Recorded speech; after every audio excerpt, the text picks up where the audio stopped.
What is going on, guys? Welcome back to another video. So today is game one of the 2025 Stanley Cup Finals to determine who the best team in the NHL is, but we're going to be doing the exact opposite. We're going to look ahead to the 2025-2026 season and give you my way too early bottom 10 standing predictions. If you want my actual thoughts on the Stanley Cup Finals, I dropped the whole podcast on it yesterday, so go check that out for my preview/prediction. But we're going to be doing the opposite. We're going to look ahead to next season, and I'm going to give you my 1 through 10 on who I think is going to stink, as I have it right there in writing. When looking at this, what we're going to factor in is, what are just on the roster right now for these teams heading into next season? Do they have an old core that's only going to get worse? Do they have a young core that's going to get better? What is their approach most likely going to be this offseason? I can't predict exactly what they're going to do, but do they have kind of a buyer's mentality coming out of a rebuild or retool, or are they kind of ascending into or descending into a rebuild, retool? Pretty self-explanatory. Who I think the 10 worst teams are going to be next season. At number 10,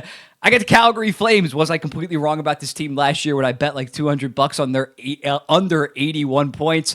Yes, but I still think that they're closer to an 81-point team than a 96-point team that they were last season. I think they are going to come back down a little bit down to earth. Dustin Wolf really made up for a lot of deficiencies within this team. They were fourth in the entire NHL in goals per game, and while they do have some young, exciting players like Matt Coronato, Connor Zary, Zane Parekh at the NHL level next season, some of their other guys are kind of getting up there in age and might regress a little bit, like Nazem Kadri, Huberdeau, and Uyghur.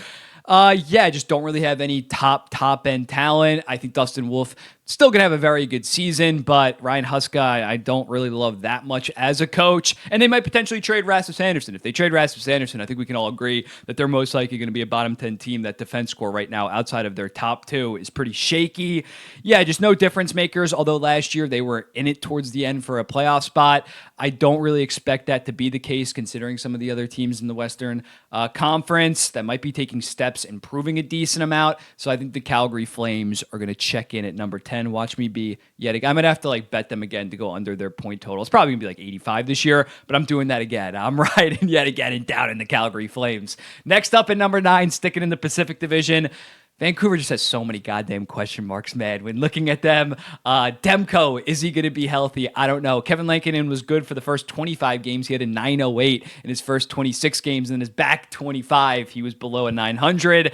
What else? The forward core losing JT Miller and Pettersson only had 19 points in his final 37 games last year. They're losing Brock Besser, which I understand why they didn't want to give him a 6 to 8 year deal at over $8 million or something like that. But at least for next season, they're not going to bring in somebody to the caliber of Brock Besser. Philip Hedl is a complete question mark given his concussion track record. They would need some kind of amazing Calder level seasons, arguably from both of them. Not like to win it, but be a Calder finalist. From like Willander and Lekkerimaki, in my opinion, for them to be serious playoff threats. I do like the defense score. I think they have a very nice 1 through 3 in that defense score of Hughes, Hronek, and Pettersson. But outside of that, man, there is just so many question marks with this team.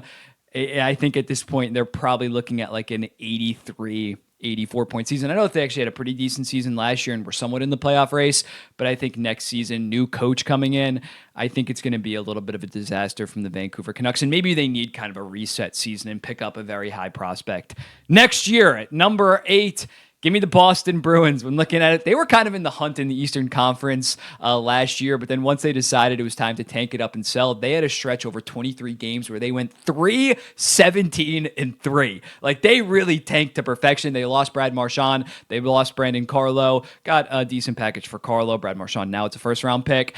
Unless they land a number 1 center, I don't expect this team to get back in the playoff race, get back in the playoffs, considering the top 3 teams in the Atlantic and the other 4 through 5 teams in the Ottawa Senators and the Montreal Canadiens. I think that they need to do this 1 to 2 year retool in terms of picking up solid prospects and picks. And when looking at it, I think they are going to improve, though, a little bit just because Swayman was so bad last season with an 892 and minus 9.1 goals saved above expected. But in terms of getting back to over 90 points, I don't really expect this to happen next season. Pastrnak will provide them some kind of floor of not being like god-awful under 75 points.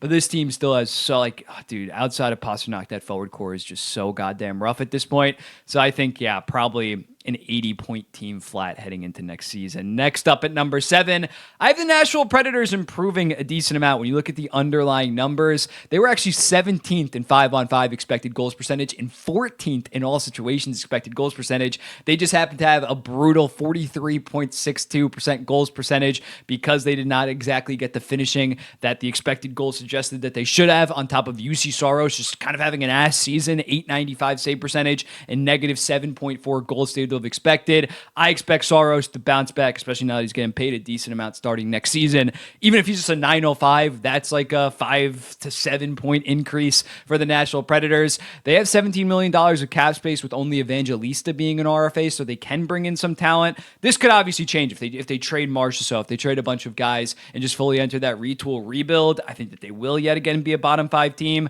but I think that they are somewhat, not a sleeper team to make the playoffs, but a sleeper team in terms of everything went wrong last year. Not saying, again, they actually are kind of up there in age, so you could argue that the regression would make up for the fact that their underlying numbers were so good, but I think that they're going to be better than people expect. I feel like people are completely writing off this core. Yossi, Forsberg, Ryan O'Reilly are still damn good players, and they are going to have a decent injection of some youth that could be a little bit encouraging. I'm still saying that they're going to be the 7th worst team in the NHL, but compared to last year where they were the clear-cut 3rd worst team, it's going to be improvement to a decent degree for the Nashville Predators. At number 6, the Buffalo Sabres. I cannot lie. Year 2 of Lindy Ruff does not exactly inspire confidence in me when looking at them last year, unless they land a big-time forward or especially a big-time right-handed defenseman, considering they're only natural righties right now, or Connor Clifton and JBD that they got from the Norris Cousins trade. I don't really expect much. Tage and Dahlin, I don't think have like another gear to kind of elevate their game. They do have some young guys on the team that could improve, but they got to worry right now about just keeping those young guys in JJ Peterka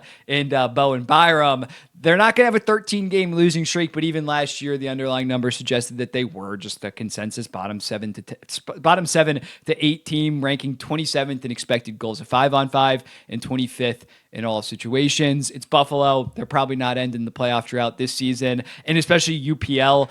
Very shaky this year. He had that, of course, amazing Linsanity run from January to March to April of 2024. He had an 887 this season. It's looking like he's definitely more of a 1B kind of type than a legit starter in the NHL. Yes, he had a bad defense in front of him, but the expected goals saved of expected weren't very good as well.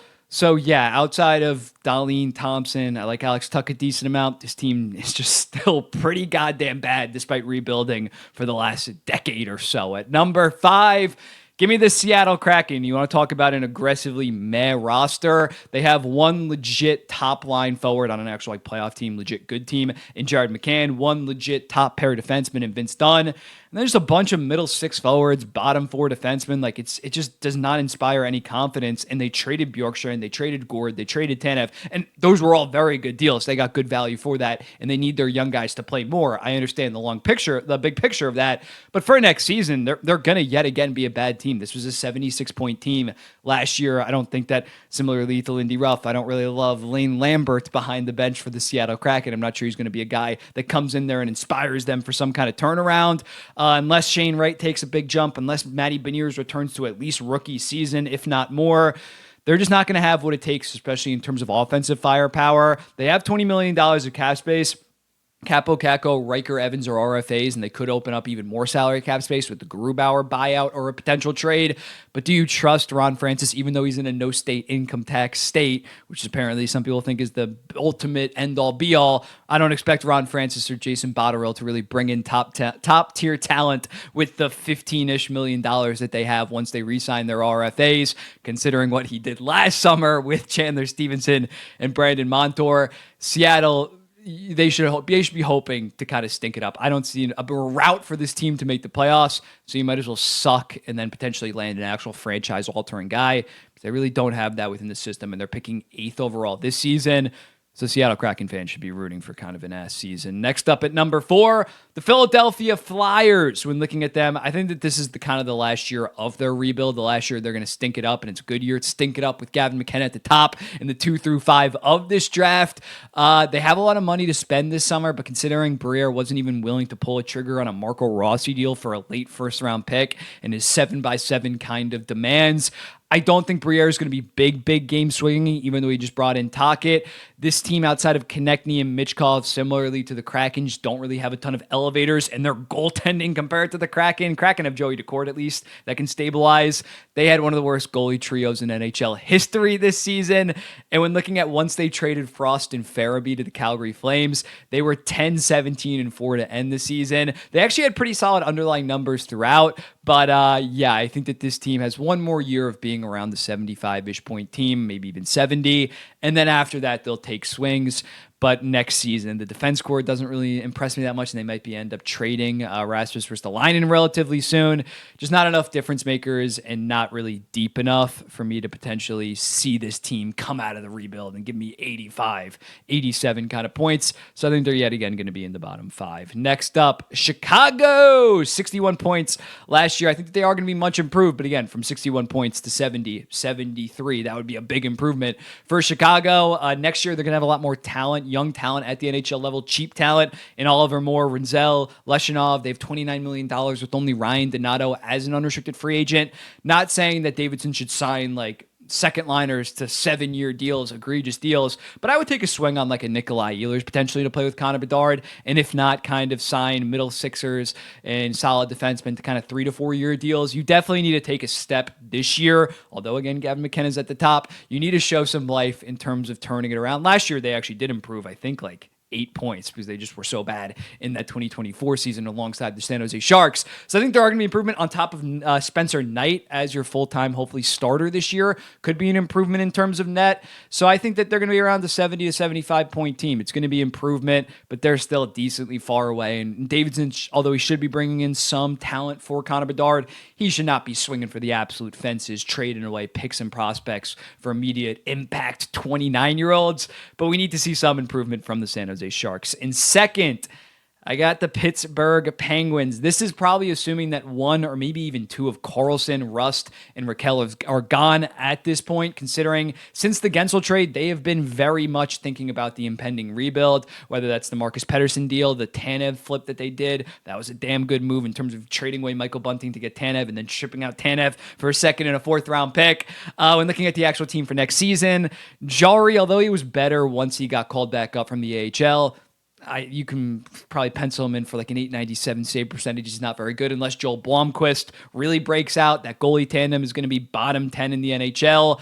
And when looking at it, last year they kind of ruined the tank at the end of the season. They went 10-5-2 in their final 17 games, and now as a result are picking 11th overall, so they need, or maybe is it 10th? No, 11th overall. Ducks are 10th. But yeah, they do this in a draft where they do potentially have that star franchise superstar in Gavin McKenna. He cannot leave this to chance. He cannot leave this to Sidney Crosby, who's still going to go out there and try to win every single game. He needs to enact a decent tank, and that starts with trading one of those 3 guys, maybe even 2. You need to get a top 5 pick next season because of the 2 through 5 of that draft. Verhoff, Rubrick, Bjork, Stenberg all look like not Gavin McKenna level guys, but potential stars. So he needs to get a bottom 5 finish this season and ensure a very high pick. You cannot potentially screw around and have another amazing Sidney Crosby back half of the season, and then you're picking 8th overall because you didn't have a first round pick in 2024. This year you might be getting the New York Rangers, but you're picking outside of the top 10. Next season should be the real start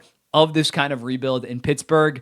So yeah, you need to make sure that you trade some guys, some high impact guys, and kind of just admit it's fully time to tank it up. And then no shocker at number 1, I still got the San Jose Sharks. They were a 52-point team, and they traded Granlund, they traded Wallman, they traded Blackwood, they traded their number 1 goalie, number 1 defenseman, and either best or second best forward. You could argue Celebrini was better than Granlund even in his first season. The forward core should be decently fun, especially if they draft Michael Misa and he's NHL ready next season. Eklund, Smith, and Celebrini are all going to take steps, but that defense core is still pretty god-awful, especially after trading away Jake Wallman. They're one like truly competent defenseman. It's going to be a lot of responsibility. Dickinson might be playing 21, 22 minutes right off rip, trial by fire. But the goaltending, Askarov, do I think he's ready for 40-ish games at the NHL level? I'm not so sure. He has a great future, don't get me wrong. But it's still going to be bad for San Jose. And I don't think similarly, even more so than Chicago, where I don't think Davidson should be ultra aggressive.